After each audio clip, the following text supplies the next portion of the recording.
Things between George R. R. Martin, House of the Dragon, and Ryan Condal have officially gone into an uncontrollable, spiraling nosedive. This is, of course, after the showrunner Ryan Condal decided recently to kind of punch back at the Song of Ice and Fire author George R. R. Martin. And this is kind of getting awkwardly contentious. And honestly, it's disappointing because this all feels like House of the Dragon could be headed for disaster if George's very loyal fan base ultimately turns against the show, because just like the marketing material for Season 2, everyone must choose. By now, I'm sure that you're familiar with the Beware the butterflies. blog post from George R. R. Martin that was quickly deleted from his website criticizing the creative liberties taken by House of the Dragon, varying off from the source material in George R. R. Martin's 2018 Targaryen history book, Fire and Blood. And while many were understanding of showrunner Ryan Condal remaining a bit shy about speaking out about George's criticism of House of the Dragon and its interpretation of the book material, Condal spoke maybe a bit more openly than expected when interviewed by Entertainment Weekly. It was disappointing, he admits.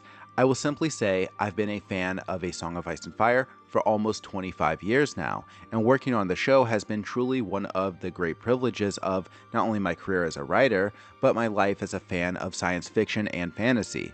George himself is a monument, a literary icon in addition to a personal hero of mine, and was heavily influential on me coming up as a writer. So, nothing out of the ordinary here, but this isn't where it ends for Ryan Condal. He goes on to say this: "It's this incomplete history, and it requires a lot of joining of the dots and a lot of invention as you go along the way," he continues. "I will simply say I made every effort to include George in the adaptation process. I really did, over years and years, and we really enjoyed a mutually fruitful, I thought, really strong collaboration for a long time, but at some point as we got deeper down the road, he just became unwilling to acknowledge the practical issues at hand in a reasonable way. And I think as a showrunner, I have to keep my practical producer hat on and my creative writer, lover of the material hat on at the same time. At the end of the day, I just have to keep marching not only the writing process forward, but also the practical parts of the process forward for the sake of the crew, the cast, and for HBO, because that's my job. So I can only hope that George and I can rediscover that harmony someday, but that's what I have to say about it." So I actually do have a few issues with what Condal has said here so far, and I'm certain what he said is not going to land well with most of Song of Ice and Fire fans. But I also found this last quote from the interview to be equally frustrating. "There's nothing we do on the show without talking it through and thinking about it very deeply for usually many months, if not years," he says. "I will just say that the creative decisions that we make in the show all flow through me, every single one of them, and this is the show that I want to make and believe. As a fan of Fire and Blood and a deep reader of this material, it is the adaptation that we should be making to not only serve Fire and Blood, but also a massive television audience." So please let me know what you think, but it's really that last paragraph that made me decide to even comment on this article. Seriously, I wasn't going to say anything. I'm currently working on a video about Sansa and her final chapter in the first book, Game of Thrones, and how her character reflects trauma really well, and how much I admire George R. R. Martin's writing in that chapter and why. So, if you want to check that out, you can subscribe to make sure you don't miss it, or like this video to trigger the algorithm when I release it. And yeah, I kind of just brought this video to a halt to ask you to like and subscribe. Anyway, there's nothing we do on the show without talking it through and thinking about it very deeply for usually months, if not years.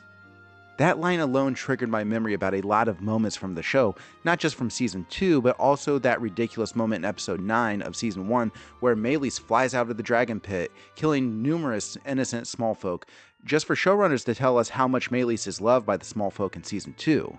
So was that thought about very deeply? Because it didn't seem like it. Is making Alicent willing to sacrifice Aegon part of the well thought out process? Because you made her character insist Aegon must sit the Iron Throne because Rhaenyra would have killed him, but now offering his life as part of a peace treaty is totally acceptable, when the only person who truly brought this war to the point of no return is Aemond, which is kind of acknowledged by Alicent. I mean, nothing in this show seems to have any intentions by the characters, and everything seems to be a big misunderstanding, which is why I suppose Alicent is very forgiving of her grandson being slaughtered in his bed. Look, I may be being unfair, and things aren't contextualized very well because of major studio interference and cutting the show back to 8 episodes, and then writer strikes limiting the ability to rework things to make things more coherent could have an impact for sure. And don't get me wrong, I've got a couple things I'm going to say about George R. R. Martin's role in all of this as well. Look, guys, I don't want to slam Ryan Condal. The fact of the matter is, a lot of things went against Season 2 for House of the Dragon, and when we are talking about storytelling, it's very difficult to go from book to script to filming and editing and actually producing a quality, worthwhile product. The idea that this is an adaptation from George's book is probably the primary reason this gets so much attention compared to other shows or movies. But that doesn't make the criticism of Condal entirely invalid. I want to try to go over my criticisms here as fairly as possible, and to give Condal a fair shake here, I want to share with you something because as frustrated as I might be with Condal, George R. R. Martin is, by most standards, being a little unprofessional. But he is certainly breaking etiquette. Don't forget, George used to be a TV writer. He knows the business. I'm going to share with you what any professional screenwriter, including George R. R. Martin, already knows. Just consider the screenwriter for a second so you can imagine what it's like. First, you write the script, and maybe the process is quick or maybe it requires rewrites and you could work on this screenplay for years. After several options and deals falling through, you finally get a studio that buys your script. I'm not even mentioning the process of just getting the screenplay into the right hands and all the legwork required just to be recognized as a competent writer. The part of that journey most audiences don't realize is the director, the producer, and the studio are all going to have a say about the script. They'll make notes, and depending on the contract you sign, you'll be paid to rewrite parts of your screenplay. Then you'll turn it in. They'll make notes, more notes, and maybe ask you to do another rewrite, a total page 1 rewrite, and add more changes. Now, if your story isn't already totally unrecognizable due to various logistical issues, a director and studio may hire another writer entirely to do another rewrite. And then they'll go through more rewrites. During filming, you'll discover certain scenes need reworked and rewritten, sometimes fundamentally changing the direction of the entire scene, ultimately impacting the direction of the entire story that they're trying to tell. Sometimes it's as simple as an actor is great for the role, but their portrayal would make a scene unnatural and perhaps cause issues with the tonality of the character. There's so many reasons why what is in the writer's imagination just doesn't work when it comes to bringing that story to life on screen. Now, a lot of that factors into a TV show too, but you also have a writer's room with even more added input, multiple directors, plus the unique situation of Warner Bros. Discovery causing difficult episode structuring due to budgetary limitations, but it's quite clear that combining this with a writer's strike was a perfect storm for a season 2 that felt incomplete. Just like many other productions, once production is underway, the flexibility of rewrites is essential for addressing logistical concerns, many of which are derived directly from a limited budget. Now, none of this is a full explanation as to why certain creative decisions were made, but it is an explanation as to why many of these creative choices were not brought to audiences as initially intended. Even if they were, there are certainly areas that I don't think work no matter how much budgetary and rewrite freedom a showrunner may have. But we do know that we did not get to see the true vision of the show brought fully to fruition. The point is, there's the creative aspect of the show, and then there's a business aspect to a show, and Season 2 is a clear example of which side of that carries the most weight. George knows this, and has made us all very aware that he knows this when discussing changes from A Song of Ice and Fire to Game of Thrones. So is George being unreasonable? I mean, yeah, a little bit. Don't forget how thinly detailed Fire and Blood is written. The reader is asked to connect the dots and stretch the story with their own imagination. This is illustrated by the historical styled context in which it was written. There's some scenes that are really detailed, and others come across as simple bullet points or cliff notes. Compare that to the thorough detail provided in the main series, A Song of Ice and Fire. Even then, the first 4 seasons of Game of Thrones, huge creative liberties were taken along with significant omissions. And then afterwards, into season 5 and beyond, many big changes from the source material were made. Somehow, George R. R. Martin has done the professional approach here and has been very diplomatic and hasn't criticized David Benioff and D.B. Weiss as openly. When the fanbase, who certainly have a much stronger attachment to that story told in Game of Thrones, expressed a huge outrage, George always gave the politically correct responses when we know there were changes that he would have never signed off on. The Dorne plot, the Ironborn plot, Sansa and the Vale plot, young Griff and John Cunnington, and the plot in the North was dramatically altered. But somehow, back then, George was very patient and understanding, and I think a lot of that had to do with his experience writing for TV earlier in his career.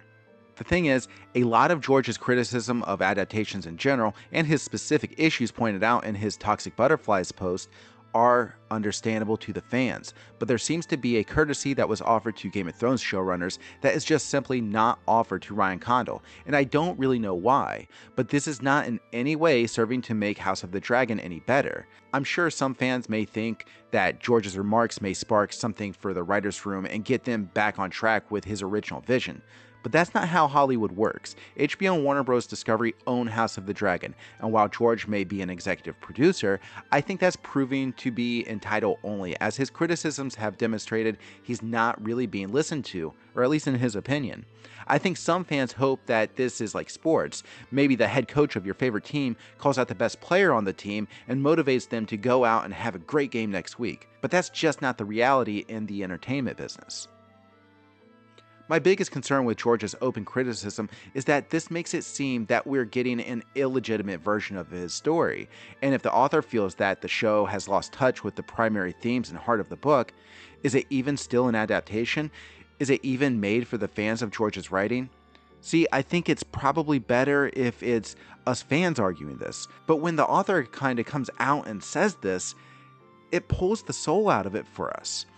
If you're familiar with The Shining, I think both book and movie are really strong in their respective mediums, but even now, I still can't help but to feel Stephen King's criticism of Stanley Kubrick's adaptation kind of takes something away from the movie, even though the movie is a classic in its own right. But in fairness to George's criticism, Ryan Condal is not really Stanley Kubrick in this comparison. While I don't think that the blood and cheese plot really was as terrible compared to the original version in the books, as others may have criticized, my opinion has changed on this because of where House of the Dragon has actually taken the Helaena character. I thought the experience of losing her son in such a horrific fashion was going to play well into her mental and emotional decline, along with her visions or premonitions that she experiences, that seemingly plagued her character. But it appeared to lie beneath the surface, slightly within consciousness and slightly out of it. However, the season finale takes the mystery of Helaena, the fate of Daemon and Aemond, and essentially asserts that destiny and prophecy reign supreme over free will and character agency.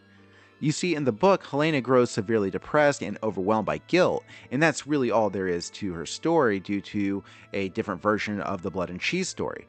And I always thought her character was much more in the background, maybe a little bit more thin, offering far less impact on the story. So with these visions and what appeared to be a confusing green scene experience, I thought something far more thought-provoking was occurring, but it actually just works to solidify that these characters have a predetermined fate, and it's bizarre that Helaena really only serves to spoil future episodes. Now, that's just one example of House of the Dragon that really seems to contradict the thematic elements in George's writing, but my real criticism of Ryan Condal lies elsewhere. I said before that Fire and Blood offers a lot of bullet points of information. Ryan Condal acknowledges that it's a lot of connecting the dots, and then inventing something of substance in between those dots. So my question is, why does this mean that certain thematic elements and ultimately the portrayal of characters must be changed? Look, I can argue in defense of a writer combating studio pressure, but the thing is that Ryan Condal from the beginning has expressed how much of this is his dream come true, because he is sincerely a fan of the source material, and if that's the case, I'm not really certain what is compelling him or his writing team to insist on creating dynamics to the characters that would ultimately corrupt or fundamentally change their book counterparts. My biggest example of this is the relationship dynamic between Rhaenyra and Alicent, creating this lifelong companionship that has just been disrupted due to politics.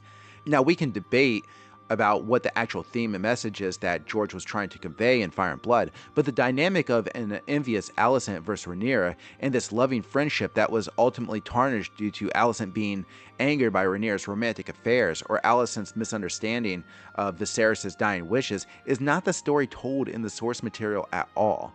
The relationship between Alicent and Rhaenyra is entirely manufactured for the show, as Alicent and Rhaenyra's ages are adjusted to be the same. In the book, they have no affection toward each other. Alicent was about 18 years old when she married Viserys, and Rhaenyra was still just a little girl. These are just very different dynamics, and changes that ultimately stray from the source material in a way that makes it something much different. That's fine. Changes can be fine, but there's a big difference between adding more layers and context to a character like Viserys to better enrich the story, compared to redefining characters and their part in the story. That dramatically changes the overarching theme and message, making the characters and the story unrecognizable to the source material it is adapting. Now, none of this matters as long as the changes work, right? As long as the new themes and messages that you're trying to convey are communicated to an audience successfully. The problem with these changes is that they are intertwined with the source material so deeply, but ultimately inconsistent from season 1 to season 2, and sometimes from episode to episode. From all the way back in episode 6 of season 1, Alicent was just as insistent as anyone else that Aegon would be king. So take the quote-unquote Viserys dying wish part of it away, and does the believability of the following events change? Of course not. But somehow it's used as the one thing Alicent uses to justify having Aegon crowned. Aegon, from all the way back in season 6, season 1, who did not want the Iron Throne, was forced on the Iron Throne, has endured his son being murdered, and then Alicent mocks his decision making as king and insults him in episode 4 of season 2, and then he's totally mutilated by his brother at Rook's Rest. After this, Alicent realizes that Aemon becoming king regent means she will have absolutely no say, and somehow this convinces her by the end of the season that she should conspire with Rhaenyra to forfeit King's Landing and ultimately sacrifice her son to be killed by Rhaenyra. I'm just saying there's quite a few significant leaps in truly defining Alicent as a character or her motives. And when you're going to make this character something different from the book, recharacterize her relationship with Rhaenyra, that's fine, I guess. But there is very little consistency. Just say her story out loud. Just say it out loud and see if it makes sense, because it doesn't. Alicent believed that Aegon was a challenge to Rhaenyra's claim to the Iron Throne. Because of this, Alicent believed Aegon's life was at stake, the idea being that not crowning Aegon may create a bigger risk for his life than if they actually crown him, giving him more legitimacy and to garner the support of the realm and the small folk. And then, when the inevitable war begins, Alicent no longer wants to participate and wants to run away. At least that's what she tells Rhaenyra. But for some reason, Alicent wants to conspire with Rhaenyra to help her more easily take the Iron Throne. Somehow, if Rhaenyra agrees to this conspiracy, it's portrayed as if it's Rhaenyra doing Alicent a favor, and the cost is Alicent must sacrifice Aegon, which, if we go back to season 1, a big concern of Alicent is that Aegon's life would be at risk because he'd be viewed as a challenge to Rhaenyra's claim. Look, I know that the original story for Alicent is kind of a simple evil stepmother story, but it's at least a consistent thread from the beginning to the end. The vision of Alicent and House of the Dragon is all over the place, and is turned into this self-discovery arc for Alicent and intertwining itself into Rhaenyra's arc. And with these two characters being the essence of the two factions, Rhaenyra representing the blacks and Alicent representing the greens, in a civil war between the two sides, it fundamentally changes almost the entire premise of the Dance of the Dragons. If anything, based on the source material, the position Alicent has arrived at here in season 2 seems much more fitting as her character's destination toward the end of the war, not the beginning. So hopefully I've demonstrated I do have issues with Ryan Condal and his team, and it has nothing to do with budget limitations or a writer's strike preventing adjustments when scenes just do not work logistically. So I do side with George in this feud. But George was kind of inappropriate in openly, publicly criticizing House of the Dragon. There's just no two ways about that. That is unprofessional, even if I agree with him. However, George did delete his post, and I believe he had only just begun to scratch the surface of his issues with the direction the show was going toward. But with all that said, I recently rewatched season 2, and there's certain things I still actually really love about the show, even if it doesn't totally meet my expectation or the author's vision. And I still want to see where this story goes moving forward. And as for George, look, I guess at this point, I just hope he's working on The Winds of Winter. I doubt it, and I doubt he'll finish it. But I hope he turns back to his books and remembers why he left television and started writing A Song of Ice and Fire to begin with. Because what he's experiencing now, and that feeling of his work being totally altered and basically his original vision going unseen, that was kind of why he left TV to begin with.